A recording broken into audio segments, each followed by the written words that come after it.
I was kind of between Iowa State and Penn State, and I think I was trying to convince myself that it would mean more and I would look better if I went really, really far away to Penn State and it's this plane ride and look at me, I went out and saw the world. And I wanted to have the decision made kind of before our state basketball tournament in November, and so I sat down with my parents and I thought I was gonna have to make this big list, and I remember my dad and mom asking me, where do you want to go? And I just said, it's Iowa State. I mean, I don't even need to make this list. Iowa State, they were just above everybody else. They said, they came to volleyball games, they wrote letters, they called, and it just felt so right. Coach Fenley always said, you are not gonna remember games, but you'll remember moments. And it's so true. But my all-time favorite would be anything just with the Big 12 tournament. I mean, just the setup that it was when we were there. The men were great, we were great. It was all in Kansas City. AIM shut down. It just, the dynamics of that whole weekend was just, that will always be probably one of my most favorite memories. Taylor bounce pass into Welle, underneath layup is good. Nice move by Angie, Welle. We would win 20 games consistently in a power conference.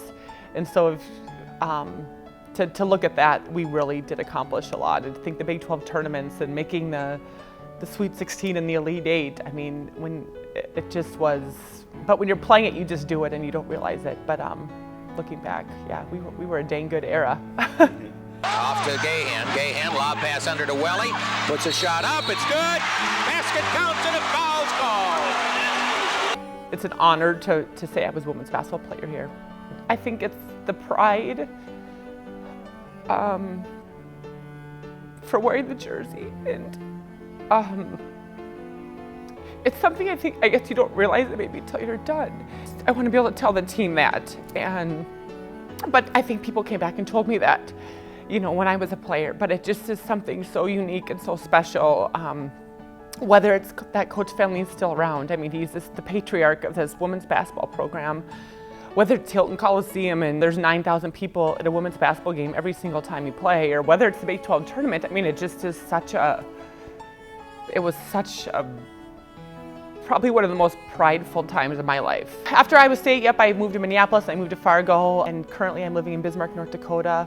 I taught for like 15 years, and now I'm in my second year as the Dean of Students role in high school. So more administrative, which is kind of an assistant principal role. So I'm in my second year of that. I always say, who would have thought that, making a lot of layups and getting a lot of rebounds and running really fast would end me sitting in this position. It just kind of brings back that pride that I held for playing for Iowa State. It really became part of a family. I have 20 people coming from Fargo, and I was expecting to just have the little four of us, and we'd sneak under the radar, and then it would be really fun. And the next thing I know, I have 20 family members making the way from Fargo. So it's a great weekend to have it be all about Iowa State, which is what I love the most.